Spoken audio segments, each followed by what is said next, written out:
1985 कराची, जिसे लोग city of lights भी कहते हैं, मगर उन दिनों वो काफी अंधेरे में था। पॉलिटिकल इंस्टेबिलिटी, बढ़ते हुए क्राइम्स और अनएम्प्लॉयमेंट, इन सब ने कराची के लोगों का जीना हराम कर दिया था। और साथ में जनरल जिया उल हक का मार्शल लॉ भी चल रहा था। अफगान सोवियत वॉर के बाद लाखों अफगान रेफ्यूजीज पाकिस्तान आते हैं।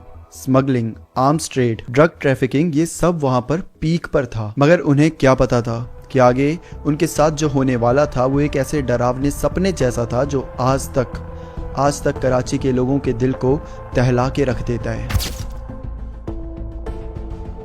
एक ऐसी अनसॉल्व्ड मिस्ट्री, जी हाँ, ये मिस्ट्री आज तक अनसॉल्व्ड है। ये एक ऐसी मिस्ट्री थी जिसने कराची के गलियों में खौफ का एक ऐसा मंजर लाया कि आज भी जब लोग उन खौफनाक दिनों को याद करते हैं तो उनके रोंगटे खड़े हो जाते हैं।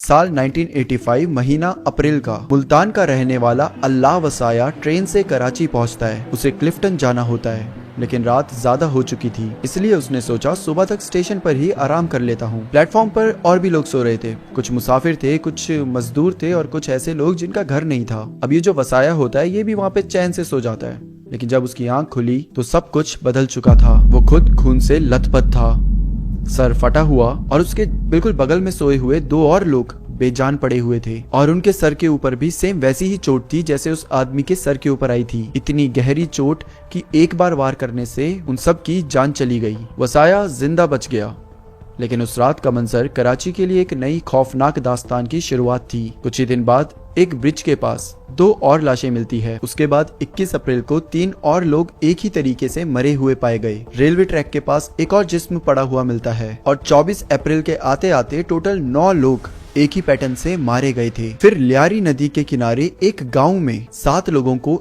एक साथ मौत के घाट उतार दिया गया, सेम उसी पैटर्न से। उन सब का सर पूरा फटा हुआ मिलता था, एक बहुत गहरी चोट जो किसी के बहुत जोर से और एक ही बार वार करने से आई हो। पुलिस हैरान थी, ये रैंडम क्राइम नहीं लग रहा था, ये बिल्कुल एक पैटर्न जैसा था। और फिर शुरू हुआ कराची की सड़कों को खून से लाल करने का एक ऐसा दौर जिसमें मजदूर, राहगीर और भिखारी निशाना बने। साल 1985 के एंड तक एक और खौफनाक इंसिडेंट हुआ जिसमें 8 मजदूरों की एक साथ बेरहमी से हत्या कर दी गई, और इन हत्याओं ने पूरे शहर को दहला के रख दिया।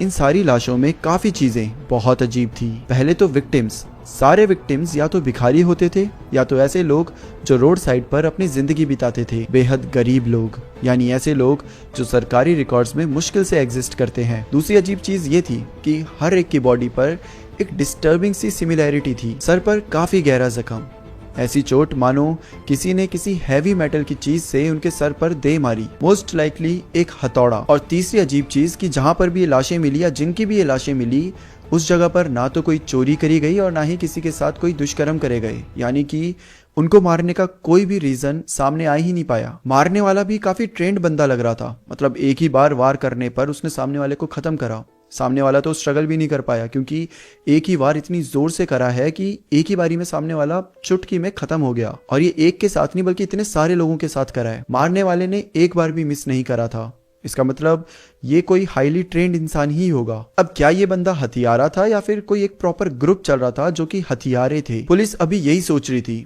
कि तभी एक ऐसा केस आता है जो पुलिस को कहीं ना कहीं थोड़ी सी क्लैरिटी देता है। रात के 2 बज रहे थे। कराची के बर्न्स रोड के फुटपाथ पर एक भिखारी चैन की नींद सो रहा था कि तभी अचानक से एक कार के ब्रेक्स की तेज चीख जैसी आवाज से उसकी आंख खुलती है। वो पूरी तरीके से होश में आता उससे पहले ही उसने देखा कि कम से कम 4 आदमी सफेद कपड़ों में, चेहरे पर काले मास्क पहने हुए उसकी तरफ आ रहे थे। अब उन चारों में से एक आदमी आगे बढ़ता है और उस आदमी की, जो कि रोड पे सो रहा था, उसके सर पर एक हैमर से बहुत जोर से वार करता है। सिर्फ एक बार वार करता है, जिसके बाद वो आदमी पूरी तरीके से खून से लथपथ हो जाता है और वहीं पर पड़ जाता है, और ये सारे लोग वहां से भाग जाते हैं। बट यहाँ पे ट्विस्ट आता है, ये जो आदमी जिस पर वार किया गया था वो बेहोश हुआ था, वो मरा नहीं था। अगली सुबह ये न्यूज सेंसेशन बन जाती है। पुलिस से लेकर मीडिया तक हर कोई उस भिखारी के पास पहुंच जाता है, और फिर जाकर पता चलता है कि ये एक बंदा नहीं बल्कि 4-5 का प्रॉपर ग्रुप चल रहा है। इस ग्रुप का नाम रखा जाता है द हथौड़ा ग्रुप। इस खबर के छपने के बाद कुछ वक्त के लिए किलिंग्स रुक जाती है, जैसे शहर ने एक लंबी सांस ली हो। लेकिन मिड 1986 में फिर से वही सिलसिला शुरू हो गया। सिटी की लाइट्स की फुटपाथ्स पर सोने वालों के लिए रात एक बार फिर से खौफनाक बन गई। मिड 1986 के आसपास कराची के सदर इलाके में एक और लाश मिलती है। ये विक्टिम भी एक गरीब भिखारी ही था जो फुटपाथ पर सो रहा था। सर पर वही हैमर के निशान, लेकिन इस बार कुछ अलग था। उसके जिस्म पर दूसरे भी घाव थे, जैसे किसी ने पहले उसे पकड़ा हो, दबोचा हो और उसने उन्हें रोकने की कोशिश भी करी हो। ये पहली बार था जब किसी इंसान ने स्ट्रगल करा था, बचने की कोशिश करी थी। पुलिस को पहले लगा कि इसमें हथौड़ा गैंग की कोई इन्वॉल्वमेंट नहीं है, क्योंकि काफ़ी टाइम से वो इनएक्टिव पड़े हुए हैं और यहाँ पर स्ट्रगल भी करा गया है, लड़ाई भी करी गई है, तो ऑब्वियसली ये किसी की पर्सनली दुश्मनी थी। बाद में फॉरेंसिक रिपोर्ट्स आती है जो ये कन्फर्म करती है कि जो मौत हुई है वो हथौड़ा पड़ने से ही हुई है और उसी तरीके से हुई है जैसे पहले विक्टिम्स की हुई थी, जिससे पुलिस को ये तो पता चल जाता है कि अच्छा ठीक है, हथौड़ा गैंग वापस आ चुका है और अब उसने फिर से शिकार करना शुरू कर दिया है। साथ में ये जो आदमी था, इसके साथ पुलिस को एक नोट मिलता है और उस नोट में लिखा होता है, ये पहला नहीं और ये आखिरी भी नहीं।